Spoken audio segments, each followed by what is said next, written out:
Apreciados amigos, sean todos bienvenidos al estudio de las lecciones de la escuela sabática. En esta oportunidad tenemos la lección número 6, que está titulada El misterio del Evangelio.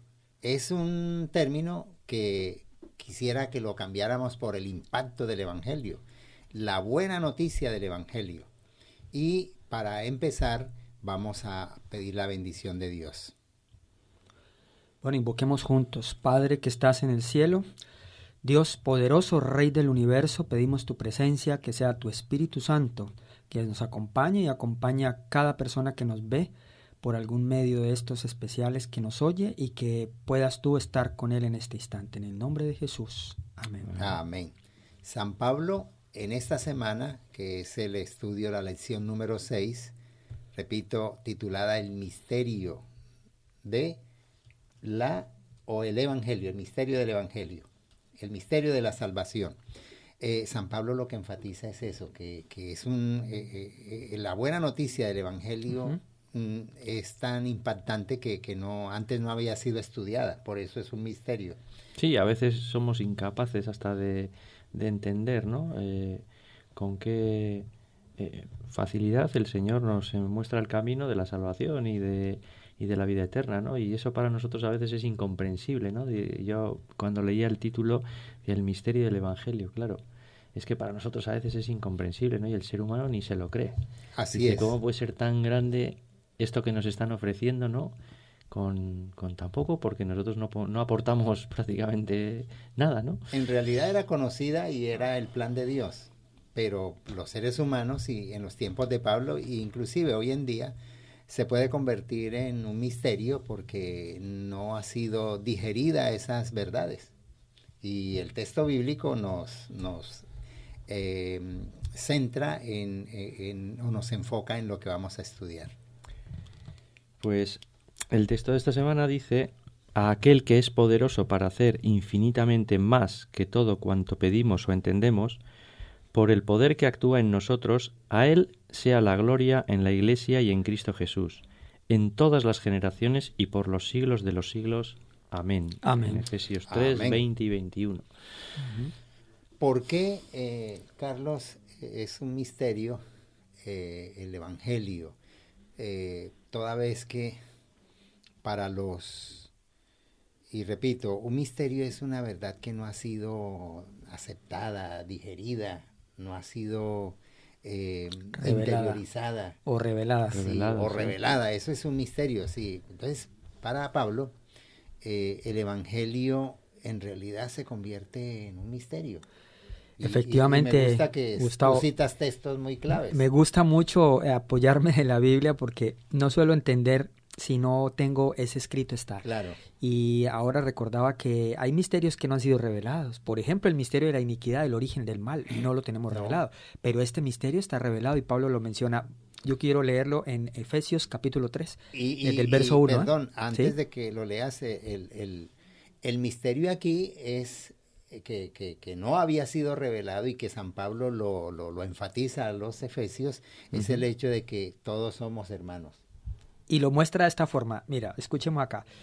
Por esta causa yo, Pablo, prisionero de Cristo Jesús, ¿sí? No está prisionero en Roma por una cárcel normal, está prisionero en Cristo, convicto del mismo Cristo.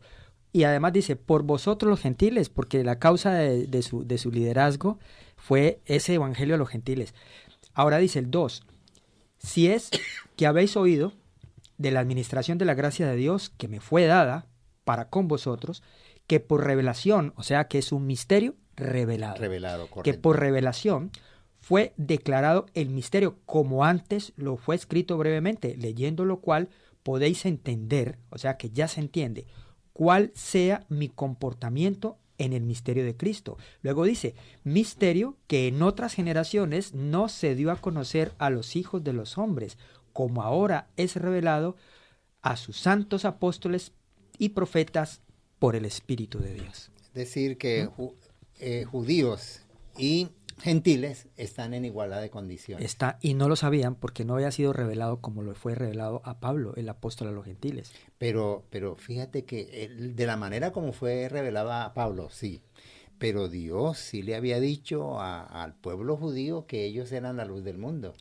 Y sí le desde había el dicho que principio. ellos debían Ujú. ser, mejor dicho, que ellos debían ser el faro, El faro. que ellos debían ser la iluminación para todo el mundo. Sin embargo, pues ese faro lo taparon. No decodificaron el mensaje No, como correcto, debía correcto. haberlo hecho el pueblo. Y ya Dios a Pablo se lo aclara todavía más. Ujú. Y Pablo lo agarró, como decimos, lo Lo interpretó pudo interpretar. correctamente. Qué triste, ¿verdad? Es pensar que Dios da al pueblo de Israel unas bendiciones especiales para que fueran luz al mundo y fueran luz a todas las naciones por las que ellos iban pasando, y no cumplieron con su cometido. Qué triste también es pensar, ¿no?, que en los primeros años también de la era cristiana, ¿no?, como el propio cristianismo ocultó muchas verdades, como después en siglos posteriores también el cristianismo hizo daño, e Ujú. incluso utilizando la palabra de Dios a otras personas, y cómo el mensaje del Evangelio fue ocultado, mal usado, mal interpretado, que hizo que gran parte del mundo lo rechazara. Eso es triste, ¿no?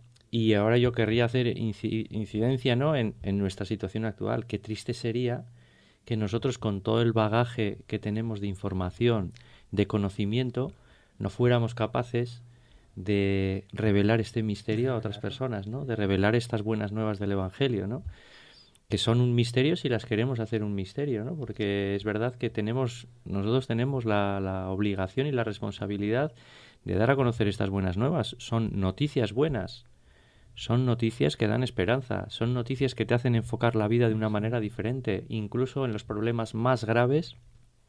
Son noticias que te hacen pensar en que el Señor tiene un plan de rescate. Bueno, y en esta línea de pensamiento, San Pablo, como preso, y preso, él dice que él Él estaba preso también. está preso por el imperio romano, Ujú. pero él dice que no, que él está preso es en Cristo. ¿Cómo podríamos interpretar ese contraste? A ver, al fin, ¿está preso el imperio romano o está preso en Cristo, Carlos? Bueno, Pablo es un hombre libre, Hombre, este cantaba en la cárcel, ¿eh? es un hombre libre, pero Pablo, siendo libre, ha decidido por voluntad propia humana, que es elaborar su libre albedrío, en quedar convicto en Cristo, o sea, estar con Cristo junto. Cuando tú estás preso no tienes libertad de hacer lo que tú quieras, y Pablo ha decidido que él no va a tomar su libertad para hacer lo que él quiere, sino que él quiere hacer la voluntad de Cristo. Por eso está preso en Cristo Jesús. Sí, todos sabemos que hay prisioneros de prisioneros. Hay prisioneros, y yo que he trabajado en las misiones carcelarias, he conocido a más de un creyente que ha sido, que está privado de la libertad por la ley, pero está libre en Cristo Jesús. Y están felices de saber que a pesar de que están presos en cuatro enrejados, como decimos, han sido libres en Cristo. Saben que este testimonio de Pablo es un testimonio de impacto, pero cómo el Evangelio puede llevar a una persona a, a sufrir penalidades. A sufrir penalidades, pero que en el fondo, Gustavo, con toda seguridad, los que hemos experimentado penalidades, incluso siendo extranjeros, hemos sentido que no es lo mismo sufrir las penalidades con Cristo que sin Cristo. Es correcto, mira, allí es donde uno se va a preguntar cómo podemos sobrellevar circunstancias adversas predicando el Evangelio y siendo fiel al Señor. Los hermanos de Éfeso, por supuesto que les tocaba llevar circunstancias adversas. De hecho, algunos perdían sus propiedades. Si algún funcionario público se enamoraba de alguna de sus propiedades, fácilmente los tildaban de cristianos y Los también encarcelaban. y de ateos. Sí, Es decir, que rechazaban a los dioses, que no tenían dioses. Siempre había una justificación para reprimir, es correcto, ¿no? Y muchos de ellos perdían sus propiedades. Puede ser que en este tiempo, o puede ser que alguno de las personas que están estudiando este tema en esta semana pudieron o pueden o van a pasar por tribulaciones o vamos a pasar por tribulaciones por causa del Evangelio. Por causa del Evangelio y por otras causas, por ejemplo, de decidir, Gustavo, Enrique, de ser recto. La rectitud hoy en día no es valorada, es castigada incluso. Y yo quiero que compartamos con nuestros amigos que nos ven esta recomendación paulina, que está aquí en el libro también de Efesios, y me encanta el 15, 14 y 15 y 16 dice así, hablando del amor, ¿no? Del amor que excede todo conocimiento, y dice, de quien toma todo nombre la familia en los cielos y en la tierra, para que os dé, conforme a las riquezas de su gloria, el ser fortalecidos con poder en el hombre interior por su espíritu, para que habite Cristo por la fe en vuestros corazones, a fin de que arraigados y cimentados en amor seáis plenamente capaces de comprender todos los santos cuál es la anchura, la longitud, la profundidad y la altura de Cristo Jesús. Las 4 dimensiones. Las 4 dimensiones es en que presenta ¿no? Cristo. Que presenta 4 dimensiones. ¿no? Y es una oración también de Pablo. ¿Por quiénes? Por los que se quieren acercar, para que el Espíritu Santo les muestre y les revele el misterio revelado. Pues en esa línea de acercarse, ¿no? La escuela sabática de esta semana nos habla de la Iglesia como reveladora de la sabiduría de Dios, ¿no? Y cómo las personas que se acerquen a nuestras iglesias debieran ser recibidas como si de un oasis se tratara, ¿no?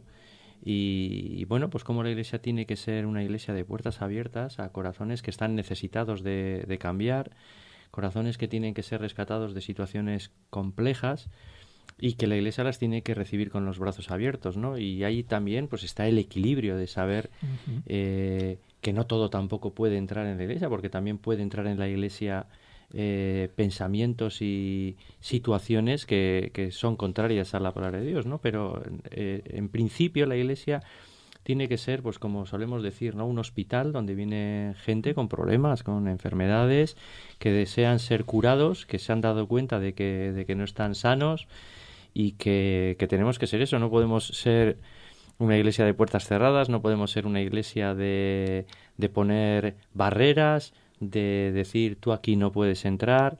La iglesia dice que la misión de revelar la sabiduría de Dios, ¿no? Y el casa de oración para todas las naciones.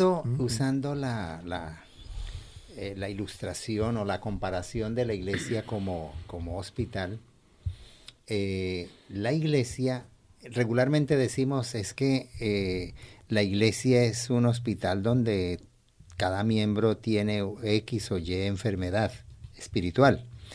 Y sí, es verdad, la iglesia es un hospital, pero también es cierto que el hospital preceptúa sobre el remedio. El hospital dirige la sanidad.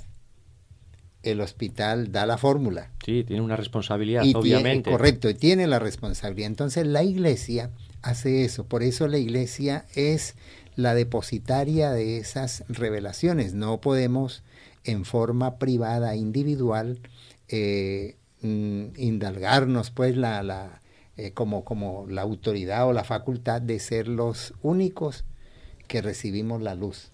Por eso la iglesia debemos estar a tono con las directrices de la iglesia, y en eso debemos marcar respeto. Por eso San Pablo lo menciona. ¿Qué dice Pablo acerca de Dios y de las acciones de Dios en Efesios? Y es que las acciones de Dios se revelan a su iglesia. Y la iglesia, como decía Enrique, es responsable. Nosotros individualmente no somos islas, ruedas sueltas. Debemos tener directrices en cuanto a la revelación del misterio. Y muy importante, a mi modo de entender, que la iglesia sea una solución, no un problema. No sé si habéis tenido vosotros la sensación a veces, ¿no?, de que la iglesia se convertía más en problema que en solución. Y eso también a mí me parece una dimensión para la reflexión, ¿no? Una dimensión de la iglesia que tenemos que hacernos mirar, como se suele decir, ¿no? Sí, así es. Porque la iglesia no puede ser en ningún caso un problema. La iglesia tiene que dar soluciones. Es correcto, debe ser la originadora. El mensaje del Evangelio son soluciones, no son problemas. No son problemas. A la gente tenemos que facilitarle la vida, le tenemos que ayudar, le tenemos que comprender, le tenemos que respetar, dar soluciones, dar salidas, dar alternativas, exacto. y nunca que sean un problema, ¿no? O sea, la gente no puede venir a sufrir a la iglesia, vamos a ser claros. Así es, sí. A veces es verdad, ¿no? Que la iglesia se puede convertir en un sitio donde también hay, pues eso, torpezas y frenos y barreras que hacen que la gente sufra, ¿no? Y tenemos que corregir eso, ¿no? Y llevar a la reflexión el hecho de que la iglesia es reveladora del carácter de Dios, y el carácter de Dios es un carácter abierto a que el hombre y la mujer, el ser humano, cambie.